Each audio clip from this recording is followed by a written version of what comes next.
All right, hey everyone, and welcome back for another deep dive into current affairs, all tailored for you amazing UPSC aspirants out there. It's the 17th of February, 2025, and we're bringing you part one of today's update. We like to break things down into digestible chunks so you can really absorb all this info. And don't worry if some of these topics ring a bell, consider it a supercharged revision session. But if you're new here, don't forget to hit that like and subscribe button so you don't miss any future deep dives. Ready to jump in? Absolutely, let's get started. Today we're diving into Arctic warming, fisheries, and aquaculture, the latest in India's energy security agreements, the world of Unani medicine, happenings at the India-Myanmar border, some important market intervention schemes, exciting news about cheetah conservation, and a historical landmark getting a brand new name. Sounds like a lot, but we'll break it down. Definitely. Okay, how about we kick things off with a little did you know fact. You ready for this?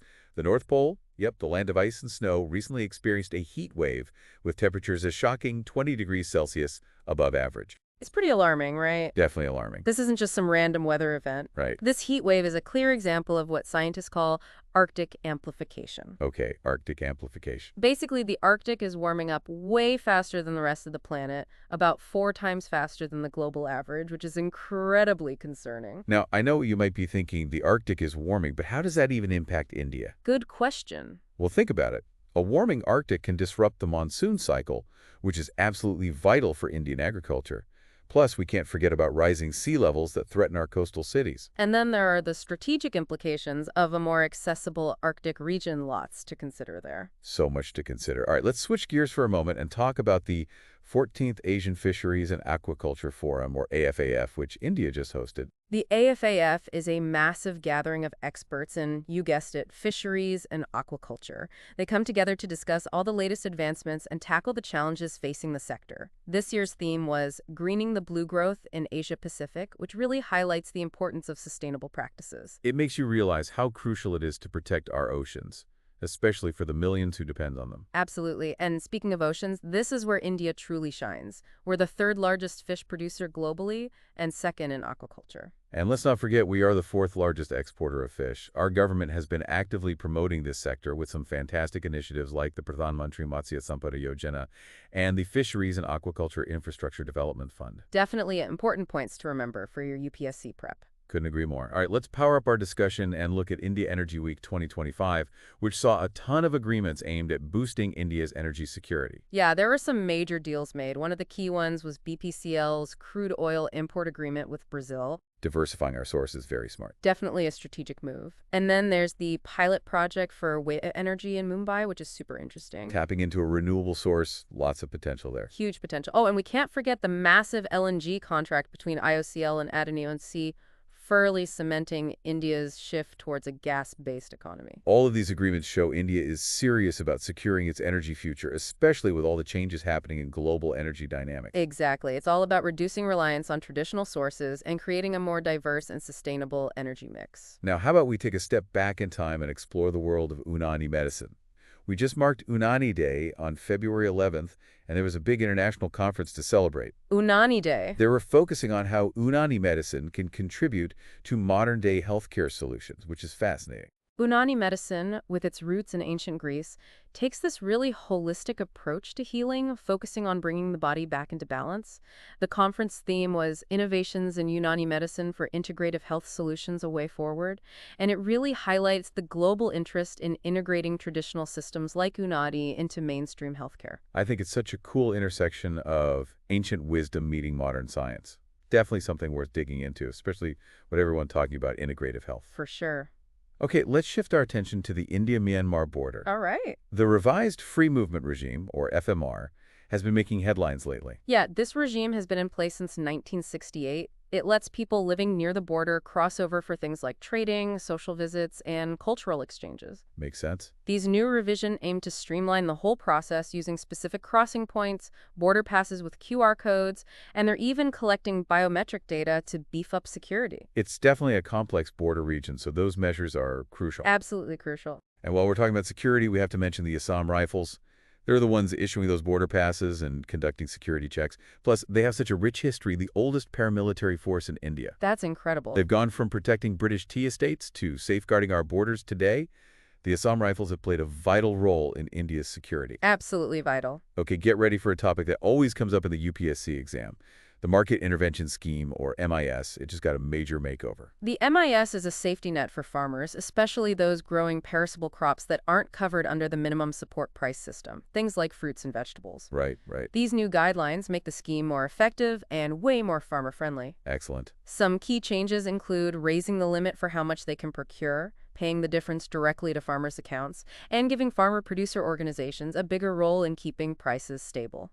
So what's the big takeaway for our UPSC aspirants? You've got to understand the MIS inside and out, its purpose, how it works, and especially those recent changes. Absolutely. That kind of knowledge could make all the difference in the exam. All right, on to some good news. Cheetah cubs were born at Kuno National Park. This is huge for India's cheetah reintroduction program. Kuno National Park in Madhya Pradesh is home to a really diverse range of plants and animals. It was specifically chosen for this project because of its perfect habitat and tons of prey. It's so encouraging to see these cubs thriving. It shows the cheetahs are adapting well to their new home. It's a fantastic sign for the long-term success of the program. Definitely. It's also a reminder that even when faced with challenges like climate change and biodiversity loss, there's still hope. These cubs are like a symbol of a second chance, not just for the cheetahs, but for how we interact with the planet as a whole. Beautifully said. Okay, let's wrap things up with something symbolic. Fort William, that iconic landmark in Kolkata, is being renamed to Vijay Durg. It's part of a bigger movement in India, reclaiming our history and moving away from our colonial past. It's a powerful statement. Fort William has seen so much of India's history, the siege of Calcutta, the rise of British power. It's a landmark steeped in history. Choosing Vijay Durg, a name that reminds us of a historic Maratha fort, sends a powerful message. And this renaming is in line with other recent changes, like Rajpath becoming Kartavya Path and Port Blair being renamed to Sri Vijayapuram. There's definitely a trend here. It makes you think about how we, as a nation, reconcile with our colonial past while building a new identity for ourselves. Definitely food for thought. And we're back for part 2 of our February 17th deep dive, specially curated for our ambitious UPSC aspirants. We're on a roll, still got plenty to cover.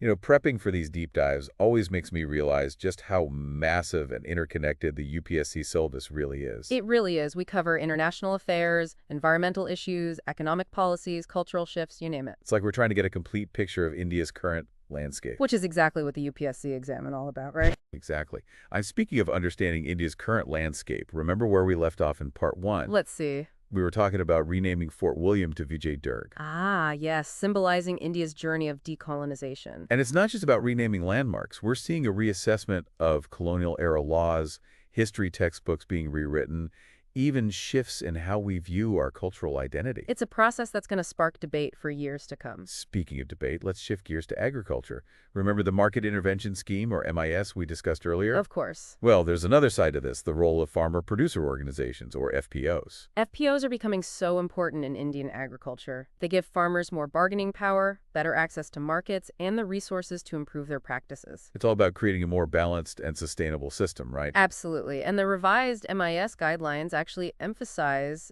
FPO involvement. This could be huge for small and marginal farmers. So UPSC aspirants take note. Understanding FPOs, their role, and how government policies support them is crucial for the exam. Agreed. Okay, back to the Arctic heat wave we talked about earlier. This deserves a deeper look, don't you think? Definitely. The Arctic is like a warning sign for climate change. What happens there has consequences for the whole world. Like rising sea levels. Exactly. A direct threat to coastal communities, including India. And we can't forget the potential impact on weather patterns. So a warmer Arctic could lead to more extreme events, like heat waves, floods, droughts. It highlights how climate change is not just an environmental issue, but an economic, social, and security issue as well. So UPSC aspirants make those connections, understand the science behind this, the global consequences, and what it means for India specifically. It's not just theory, it's about understanding the challenges our nation and the world are facing. Right, let's bring our focus back to India's strategic moves on the global stage. Those energy agreements we discussed, remember. There's another piece to this, India's relationship with the Middle East. The Middle East is still crucial for India's energy security, but it's becoming about more than just oil and gas. We're seeing more cooperation in renewable energy, infrastructure, even defense. It's like India's taking a proactive approach to securing its energy needs while also exploring new frontiers in renewables. Exactly. And it's not just energy. We're seeing more people-to-people exchanges, cultural collaborations, even strategic partnerships on things like counterterrorism. It's a multifaceted relationship. UPSC aspirants pay attention to the geopolitical shifts, the economic interests, and what it all means for India's place in the world. This kind of analysis is what will set you apart. Ready for a change of pace? Let's dive into healthcare, specifically a fascinating traditional system. Unani medicine. Unani medicine is seeing a resurgence, both in India and globally. Its emphasis on holistic healing and personalized treatments is really resonating with people. And there's a growing focus on research and innovation within Unani medicine. Scientists are studying its effectiveness, exploring how it works, even developing standardized treatments. It's creating a more integrated approach to healthcare. It's definitely a trend worth watching. So UPSC aspirants, think beyond conventional healthcare. Learn about Unani medicine, its history, principles, potential role, and how the government supports traditional systems. This could give you an edge in the exam. And we're back for the final stretch of our February 17th deep dive. We've saved some fascinating topics for last. You know how we roll, always saving the best for last. And speaking of the best, let's talk about a conservation win that's really lifted everyone's spirits, those cheetah cubs born at Kuno National Park. It's a huge moment for India. Remember, cheetahs disappeared from the country decades ago, and this marks real progress in the project to bring them back. It's amazing. Kuno National Park was carefully chosen because of its diverse ecosystem, lots of prey for the cheetahs. And the fact that these cubs are thriving shows the dedication of everyone involved. It gives you hope that we can reverse some of the damage we've done to the planet. Absolutely, it's a second chance, not just for the cheetahs, but for our relationship with nature as a whole. And it's not just about the cheetahs themselves. Their presence has a ripple effect, helping keep the ecosystem in balance. Exactly. It's good for the prey populations, good for biodiversity, even helps the grasslands. It's a win-win for everyone. A true testament to well-planned conservation. So, UPSC aspirants, remember this story. It's a perfect example of how science, policy, and communities can work together to make a real difference. It's something that could definitely come up in the exam. Okay, ready for our final topic? Bring it on. Let's talk borders, specifically the India-Myanmar border and that revised free movement regime. This is a complex region with a long history of cross-border movement, trade, cultural exchange, you name it. It's a delicate balance. Right. The free movement regime tries to make things easier, but of course there are security concerns. Of course. The new revisions focus on things like collecting biometric data, designated crossing points, and stricter security checks. Trying to find that balance between making things easier for people and keeping the border secure. Exactly. And it's not just about controlling movement. It's about building trust and cooperation between the communities on both sides. That's where organizations like the Assam Rifles come in. They're not just a security force. They act as mediators and peacekeepers. And sometimes even development partners, especially in these remote regions. It's about understanding the human side of border management, right? Absolutely. And for you as UPSC aspirants, this is so important. So important. Go beyond just the geopolitics. Think about the socioeconomic factors, the culture, the history. They all shape the dynamics of border regions. And that's how you get that deeper understanding that the exam demands. Exactly. Well, that brings our February 17th deep dive to a close. Time flies when you're having fun. We covered a lot of ground, from the Arctic to the Middle East, agriculture to healthcare, cheetahs to border security. We hope you gained some valuable insights to help you prepare for the UPSC exam. It's not just about memorizing facts. It's about making connections and forming your own well-informed opinions. Exactly. And that's what we're all about here on the Deep Dive. We want to give you the knowledge and critical thinking skills you need to navigate this complex world. So keep those minds sharp, stay curious, and keep exploring. We'll be back soon with another episode. Until then, happy studying.